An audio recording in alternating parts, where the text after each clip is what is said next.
اپنی ڈوبتی ہوئی سیاسی ساکھ بچانے کے لیے نیتن یاہو نے ایک اور جنگ شروع کرنے کا فیصلہ کر لیا اور اس دفعہ ایک فالس فلیگ آپریشن کا منصوبہ بنایا گیا ہے۔ یہ فالس فلیگ آپریشن کا منصوبہ کیا ہے، اس کو کس طرح شروع کیا جائے گا، اس بارے میں اظہر علی خان سے بات کرتے ہیں۔ اظہر بھائی، امن معاہدہ ہو رہا ہے، نیتن یاہو وہاں سے مائنس ہو گیا، اب اس کو عدالتوں کا سامنا کرنا ہے، وہ عدالتوں سے بچنے کے لیے، اپنی سیاسی ساکھ بچانے کے لیے ایک فالس فلیگ آپریشن کا منصوبہ بنا رہا ہے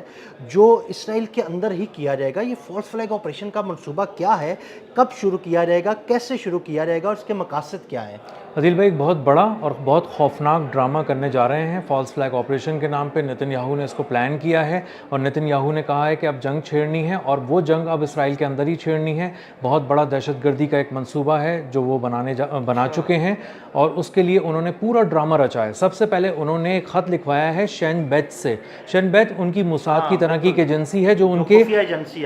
جو ان کے اندرونی معاملات کو دیکھتی ہے، اور اب وہ اتنی طاقتور ہو چکی ہے کہ موساد کے ساتھ جا کے وہ بیرونی معاملات بھی دیکھنا شروع ہو گئی ہے۔ شین بیت کے چیف نے خط لکھا اور اس نے کہا ہے کہ ایک دہشت گردی کا ایک منصوبہ بنایا جا رہا ہے اور میں اس بارے میں آپ کو جو ہے وہ اطلاع دے رہا ہوں، وارن کر رہا ہوں، اور یہ جو دہشت گردی کا منصوبہ ہے یہ شاید اردن کی طرف سے کشتیوں میں کوئی آئے گا اور اس کے بعد وہ ہمارے پانیوں پہ سے گزرتا ہوا اندر آئے گا اور اس کے بعد وہ اتریں گے اندر ہمارے ساحلوں پہ اور آ کر یہاں پہ دہشت گردی کریں گے۔ اس کے بعد نیتن یاہو نے ایک طرف سے اس سے خط لکھوایا یہ، اس کے بعد جب اس کو ریسیو کیا خود ہی اس خط کو، لکھوایا بھی خود ہی اس سے اور پھر ریسیو بھی خود ہی کیا۔ اس نے خود ہی ریسیو کیا اور اس کے بعد کھول کے دیکھا تو اس نے کہا اوہو یہ تو بہت بڑا کوئی دہشت گردی کا منصوبہ ہونے جا رہا ہے۔ تو اس نے فوراً اپنے نیول چیف کو بلا کے کہا کہ بحریہ کی بہت بڑی جنگی مشقیں شروع کرو اور جو خلیج ایلات ہے وہاں پہ جو جارڈن کے قریب سے جو پانی گزر کے آ رہا ہوتا ہے وہاں پر وہ کرو۔ اچھا، انہوں نے جو لکھا ہے اپنی جو ایک وارننگ دی ہے، جو الرٹ جاری کیا ہے، اس الرٹ میں شین بیت نے لکھا ہے کہ ایک کشتی تھی جو بہت ہی قریب پہنچ گئی تھی لیکن ایک نظر پڑ گئی کسی ایک جنگی بوٹ کی، تو اس نے اس کو دیکھ کر فوراً فائرنگ کر کے تباہ کر دیا۔ تو اس کا مطلب یہ ہے کہ شاید ہمیں چیک کیا جا رہا تھا کہ ہماری تیاری سمندر میں کس طرح کی ہے اور کیا ہم اہداف کو دیکھنے کی صلاحیت رکھتے بھی ہیں اور اس کو تباہ کرنے کی صلاحیت رکھتے بھی ہیں کہ نہیں۔ تو اس کے بعد انہوں نے جب وہ قریب آئی کشتی تو اس کو ہمارے جو جنگی جہاز ہیں اسرائیل کے انہوں نے جو فائرنگ کر کے بمباری کر کے تباہ کر دیا۔ تو اس کا مطلب یہ ہے کہ آپ ذرا ایک بڑے پیمانے پہ ان چیزوں کو دیکھیں، بحری مشقیں کریں اور اس کے بعد پوری جو ریڈینس والی جو صورتحال ہے اپنی جو نیوی کی ہے اس کو دیکھیں اور اس بات کو انشور کریں کہ پانیوں سے کوئی اندر نہ آ جائے۔ تو یہ ایک بہت ہی بھیانک منصوبہ ہے جس کو بالکل یہ، اور اس کے اندر یہ ریفرنس بھی دیا گیا کہ کہیں ایسا نہ ہو کہ 7 اکتوبر 2023 کی طرح بہت سارے لوگ اندر نہ آ جائیں سرحد کے اندر اور وہ ساری چیزیں نہ کریں۔ تو وہ اب فلسطین سے بھی ڈرا رہے ہیں، حزب اللہ سے بھی ڈرا رہے ہیں اور ایران کو بھی ڈرا رہے ہیں، اور اسی ڈر کو پیدا کر کے وہ دراصل اپنا منصوبہ بیچ رہے ہیں جو انہوں نے فالس فلیگ آپریشن کا بنایا ہے۔ اور یہ منصوبہ ایک ایسے موقع پہ بنایا جا رہا ہے عدیل بھائی جب اس کی ساکھ تباہ ہو چکی ہے، برباد ہو چکی ہے۔ 92% اسرائیلیوں نے یہ طے کر لیا ہے کہ اس کو یہاں سے چلے جانا چاہیے نیتن یاہو کو، اور اگر اب وہ کھڑا ہوا کسی طرح کے الیکشن میں تو اس کو ووٹ نہیں ملنے والا۔ یعنی اظہر بھائی، جس طرح پہلے اس نے مشرق وسطیٰ میں خوف بیچا تھا اور خوف بیچ کے ایک خوف کی فضا بنائی تھی ایران کے خلاف، اب وہ پھر ایک خوف کی فضا بنا کر خوف بیچنے جا رہا ہے اور اپنے آپ کو عدالتوں سے بچانے جا رہا ہے۔ جی بالکل ایسے ہی ہے، یہ بیچتا ہے خوف۔ دنیا کا سب سے بڑی خوف کی دکان نیتن یاہو کی ہے۔ اس نے $8,000 ارب کا خوف بیچا ہے امریکہ کو آج تک، اور مختلف قسم کے دشمن سامنے کھڑے کر کر کے بتایا کہ یہ تمہارا دشمن ہے، عراق تمہارا دشمن ہے، ایران تمہارا دشمن ہے۔ تو 8 ٹریلین کا جب یہ لاس اٹھانے کے بعد اب امریکہ کو سمجھ میں آ گیا کہ ہمارا دشمن اصل میں کوئی اور نہیں ہے، نیتن یاہو ہے۔ تو یہ نیتن یاہو اس وقت ناکام ہو چکا ہے۔ اس وقت جو یہ خوف بیچ رہا ہے اب یہ اسرائیلیوں کو خوف بیچ رہا ہے اور کوشش کر رہا ہے کہ کسی طرح سے خوف کی فضا قائم کی جائے اور وہیں پہ حملہ کیا جائے اندر، تاکہ اس کو پتہ چل جائے کہ ایران دیکھو کس طرح حملے کرا رہا ہے، اردن کی طرف سے کرا رہا ہے، لبنان کی طرف سے کرا رہا ہے، اور اس سے جنگ کرنا بہت ضروری ہے۔ اور یہ سب اس ایسے موقع پہ کر رہا ہے جب اس کے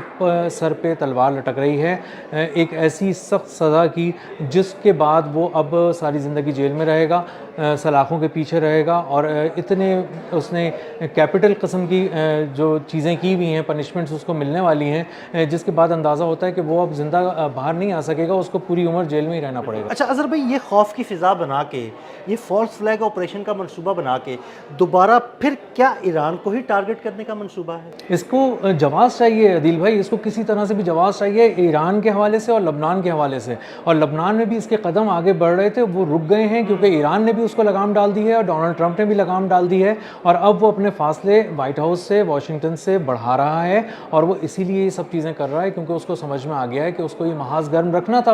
اپنی بقا کے لیے، لیکن اب وہ نہیں کر پا رہا۔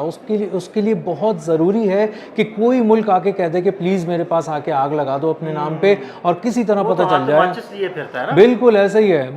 مٹی کا تیل اور ماچس ہاتھ میں لیے پھرتا ہے، جہاں دیکھتا ہے وہاں بم مار دیتا ہے، جہاں دیکھتا ہے وہاں پہ حکومت گرانے کی بات کرتا ہے۔ تو بری طرح سے ایران میں ناکام ہو چکا ہے، لبنان میں ناکام ہو چکا ہے، اب اس کے پاس کوئی اور محاذ جنگ اس کو مل نہیں رہا، تو اس نے کہا چلو اسرائیل کا محاذ گرم کرتے ہیں، اپنے ہی یہودیوں کو مارنے کا ایک پلان بنا لیا اس نے بڑے پیمانے پہ، اور ایک بہت بڑے حملے کی تیاری کر رہا ہے، اور اس بڑے حملے کے ہونے کی صورت میں وہ لوگوں کو، دنیا کو بتائے گا کہ خطرہ ٹلا نہیں تھا، جنگ رکنی نہیں چاہیے تھی۔ دیکھیں جنگ آپ یہ تو اس خبر میں ایسی باتیں بھی آ رہی ہیں کہ کیا دنیا ایک اور 9/11 دیکھنے والی ہے، یا کوئی ایسا منصوبہ سامنے آ رہا ہے، اس طرح کی باتیں بھی ہوئی ہیں۔ اس طرح کی باتیں ہو رہی ہیں، ان کے اپنے ریسرچرز کر رہے ہیں کہ لگتا ہے کہ امریکہ کو ایک اور 9/11 دیکھنا پڑے گا، ایک اور پرل ہاربر دیکھنا پڑے گا اتنے بڑے پیمانے پہ۔ جب اتنے سارے امریکی مریں گے تب جا کے شاید ان کو خیال آئے گا، اور یہ اسرائیل کی ریسرچر نے کہی ہے بات، اور ہمیں کسی بھی ریسرچر کو، کسی بھی عام آدمی کو اب اسرائیل کے عام آدمی نہیں سمجھنا چاہیے، کیونکہ وہ نتن یاہو ان کو پلانٹ کرتا ہے، ان کو انکریج کرتا ہے، اوپر لے کر آتا ہے، ان سے بیانات دلواتا ہے۔ تو اب اسرائیل سے جو بھی بات ابھر کر سامنے آ رہی ہے، دراصل وہ نتن یاہو کے الفاظ ہیں،